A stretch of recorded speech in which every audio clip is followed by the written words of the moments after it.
There's a publisher that you can count on to always deliver interesting work, and that is Devolver Digital. I finally got my hands on Katana Zero, which has been out for a little while, but I've been busy. I've been playing a lot of stuff. Katana Zero is an action game. It's a pixel art game. There's a lot of death. There's a lot of carnage. It's definitely not for the squeamish. It's got some heavy subject matter as well. It's not just about being an assassin and wielding your katana, as the title implies, ferociously and killing all kinds of bad guys.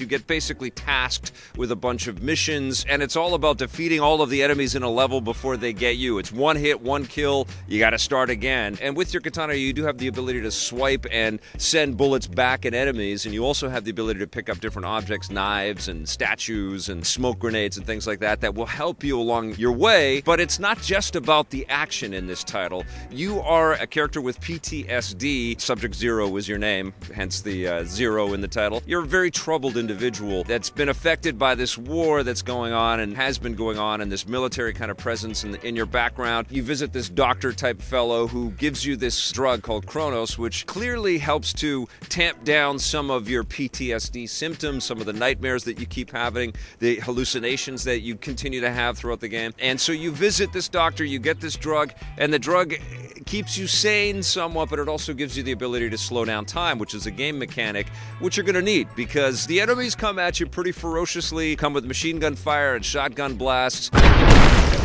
You also have the ability to get into some stealthy type scenarios, like hide in the shadows or hide within doorways. Smoke grenades are incredibly effective in this game, so it's not always about slicing and dicing through the bad guys. You also will encounter police officers who start to think of you as a serial killer out there, codenamed the Dragon, and you've got to do your best to avoid killing the police officers, but sometimes it just can't be helped.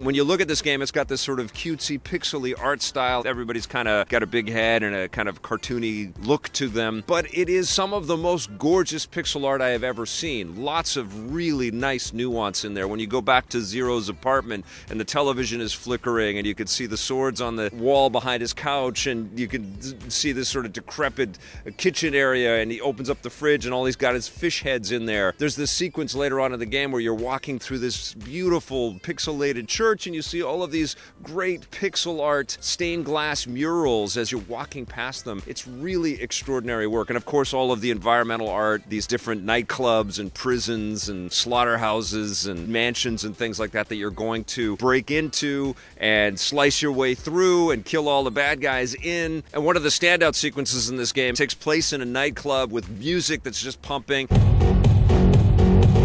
Everybody's dancing, and you actually blend into the background, and you're not seen by the henchmen that are carrying weapons around with them on the dance floor by boogieing with people that are dancing. And I just thought that was a really slick way to integrate it. You know, it's evocative of stuff that we might see in a Hitman game, but of course it's all done in this two-dimensional pixel art. It's just so expertly done. And the music is beautiful in this game, by the way. It's not just electronic dance music. There's a lot of that permeates through, but there's also lots of classical orchestral pieces, lots of piano motifs.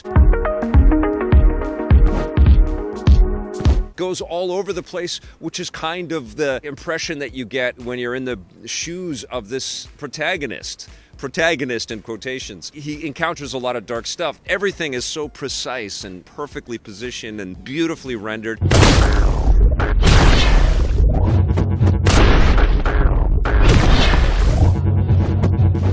I do feel that it gets a little out of hand when you get into some of the combat sequences, because you're blasting on the slow down time button, and you're invincible when you roll, and so sometimes it gets a little bit spastic. You're just like flailing around, just like hacking and slashing and trying to bounce bullets back and throwing knives out before people are shooting at you. It's exhilarating and it's fun, and it's meant to be you die and you start over again. That's the whole conceit of the game. But it does get a little bit like, it's just a little bit too crazy. And also, because of the way that the game kind of doles out its storytelling, it is a little bit broken up. It's not like a fluid roguelike type experience. It's not Dead Cells. It's not something like that, which just keeps going and going and going. The levels are rewarding and satisfying. There's enough meat on the bones there, but they're not too long. And the game itself is over fairly quickly, but there is a replay value in this title for sure, because it's so sleek, it's so stylish, and so well put together, and it's very fun to play.